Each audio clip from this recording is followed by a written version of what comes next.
McMuse.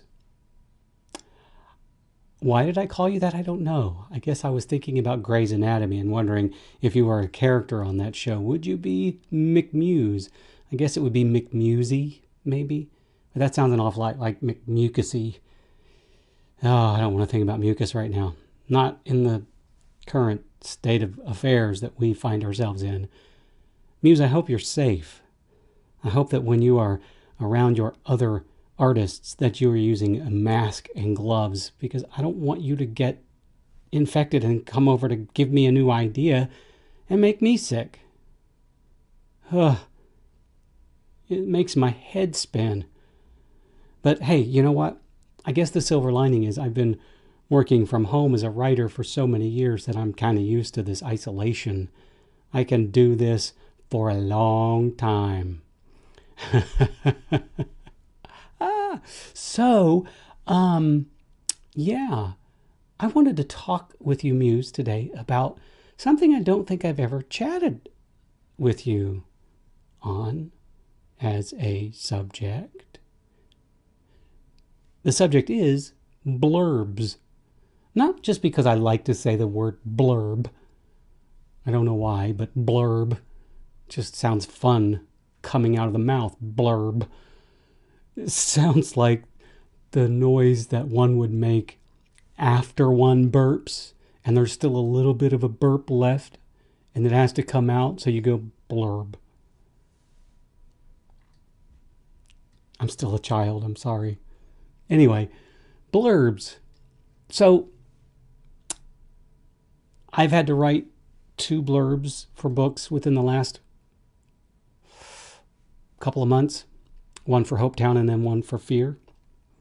And I thought I would chat about it, because if you ask any writer out there what the most challenging aspect of being a writer is, the first thing they're going to say is marketing, but we're going to shove that aside because we all know that and we all hate that.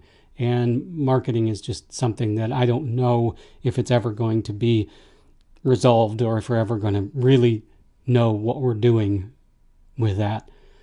Blurbs, however, I just blurbed.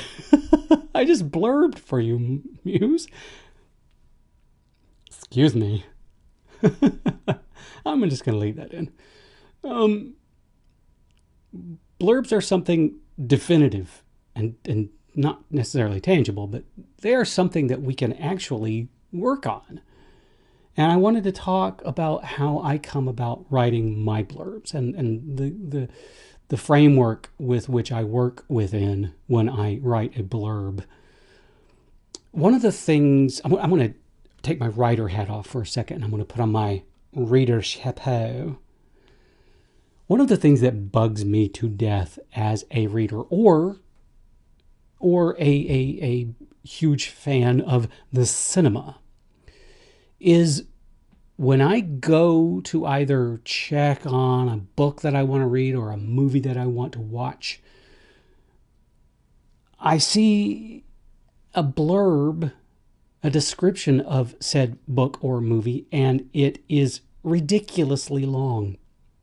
And what it does is it practically describes the entire plot of the book or the movie. Now, what I want to do as a reader or a watcher is read a couple of sentences, maybe a couple or 3 short paragraphs that tell me, give me the kind of look and feel, the gist of the book or movie. I want to know if there are certain aspects of this book or movie that would interest me. I don't want to know the plot necessarily, because I want the plot to unfold before me as I read or watch. And so here's the way I look at it when I read a blurb from a book or a movie that pretty much lays out the plot. What it tells me is that the words within are not captivating enough, or the author doesn't really know the thrust, the emotional thrust of the story that they've told well enough to encapsulate it in what we call an elevator pitch. Now, let me tell you what an elevator pitch is. And when you understand an elevator pitch, you can much more easily write a blurb. Imagine, if you will, that you get into an elevator, and in that elevator is either a book publisher or a movie producer. And you have 1, 2, 3, maybe 3 flights of stairs, not stairs, three floors of the building with which to win that person over and make them want to either publish or produce your book or movie. That's not a long time. We're talking 10, 20, 30 seconds tops. Now, if you set out in that elevator to start describing the plot of that book or movie, you're going to lose them. You're going to lose them because they don't care about the plot or of the book or the movie right now. What they care about are the hooks. It's just like a song. The hooks. It is the hooks of a song that gets you to want to listen to it more and more and more. And some musicians are really good at writing hooks and some are not. And it's one of those things like do you remember that old game show, Name That Tune? The idea of the show was this. It's an old game show. I'm dating myself. I apologize to myself for dating myself, and not in the fun way. It was an old game show in which they would have contestants, and they would play. The contestants could say, "I can name that tune in so many notes." And the fewer notes you could name the tune in, the better score you would get. So they would play, and you as an audience would be listen to these, somebody would say, "I can name that tune in 5 notes." And they would play those 5 notes. And if the song was written well enough, if it had a good enough hook in it, you could name that song in a pretty small amount of notes. And that's what you want to go for with your book blurbs. You want them to be short and sweet. You want them to hook the reader immediately. You want that first sentence, that very, very first sentence, to make them need to read the second sentence. And you must make them need to read that whole blurb. My lights are going out. Batteries are running dead. So if you cannot do that, if you cannot make them hook them with that first sentence, your blurb is bad.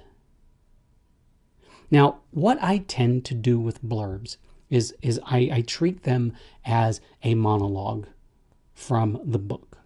Now, if you have ever done a monologue, if you've ever performed a monologue, especially in an audition, you know that the first 10 seconds of that monologue are the single most important moments that you will perform, because that is the amount of time in which you have to hook the casting director's attention. If you cannot get their attention in 10 seconds, you're not going to get cast.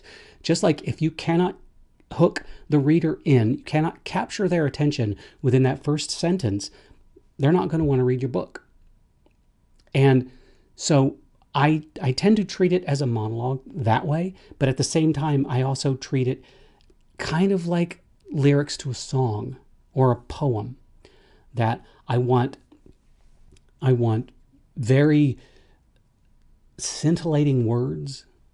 I want to use words that are going to immediately draw the attention of the reader in, and I use rhythm so that everything leads the reader towards the next. So you write a sentence that leads, even with rhythm and very specifically chosen words, it leads them into the next sentence. And you have to be very, very careful when you write a blurb.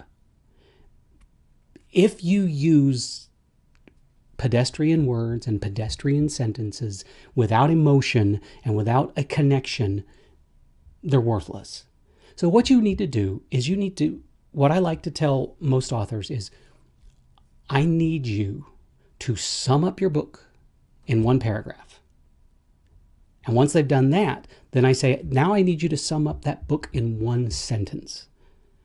And once they've done that, then I say, I need you to sum up your book in one word.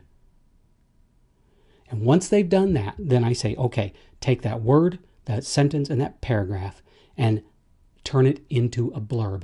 Turn it into something, a cohesive whole that makes me want to read your book. And use active and exciting words and emotional words and emotional sentences and get to the very, very heart of your story. Leave out all the superficial bits. Leave out the plot.